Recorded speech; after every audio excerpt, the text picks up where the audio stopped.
Mr. Watt, you obviously know Hollywood and America is exporting their culture at an exponential rate. It's dominating. I mean, they have things like the McDonald's theory of diplomacy, where two countries with a McDonald's won't go to war, and that's supposed to be the reason for every country to have a McDonald's. So on an academic level and on a sort of plebeian level, it's being sold as the thing to do for world peace, and yet it never seems to result in that.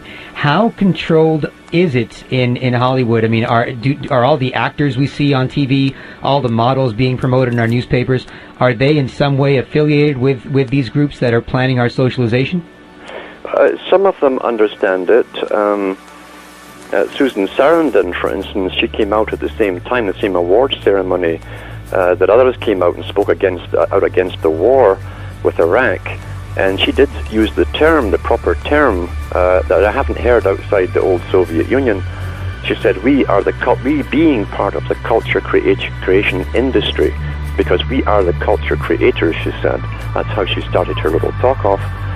So some of them understand what their purpose is. It's not to entertain us, it's to do predictive programming. Now, the producers and the writers certainly do know what they're there for. There's no problem there. They understand perfectly their role is to create a culture by familiarizing us along fictitious lines with ideas which are yet to come, and that's called predictive programming.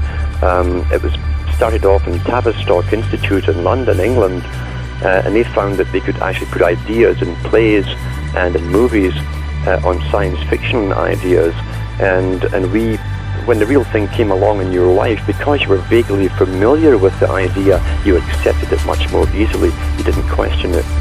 And so that's called predictive programming.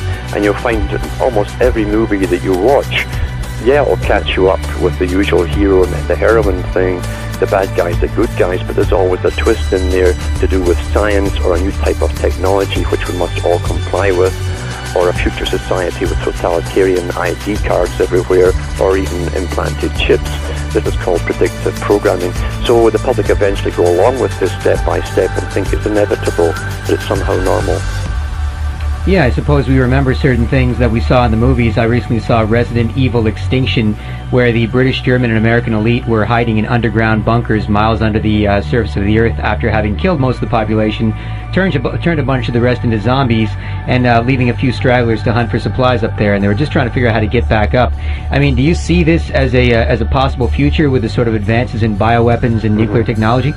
The scary thing is, the more you dig in to the big published authors, the people who spoke on behalf of the old global aristocracy, especially the European aristocracy, people like Charles Galton Darwin, in his book The Next Million Years, he goes through this scenario, very Malthusian in content, and he goes along with the idea of the necessity of culling off the useless eaters, as he termed them.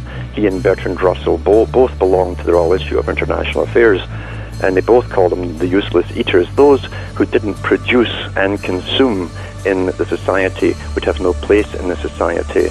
And we find Charles Galton Darwin in The Next Million Years plans out at least the next 1,000 years and how they're going to bring the populations down by using inoculations, which would sterilize the male and the female, the introduction of new diseases through various means, and even upping, giving female hormones to males to make them less aggressive, therefore they wouldn't fight the changes that would come.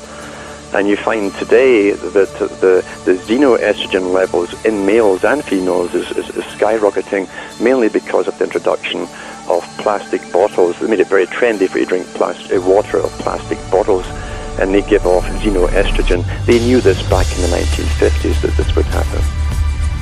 Wow, I drink tons of water from a plastic bottle, and I have to admit, I'm pretty chilled out. So, but Mr. Watt, Alan Watt at cuttingthroughthematrix.com, I'd just like to ask you, for people out there who are listening to this interview, is there a way they can keep the culture they are familiar with, they've learned to love, and not be affected by its toxicity?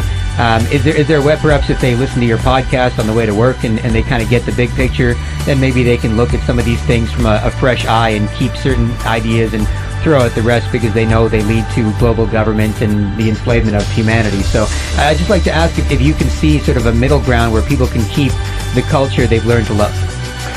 I think they can keep... See, culture is given to us, that's the problem.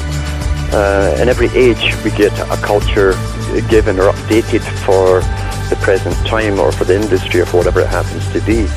I've been involved in the music industry for years, and I know what's getting pushed and why they push it, because they tell you what they want, even gender-neutral songs. So believe you me, there's no such thing as even a free music industry.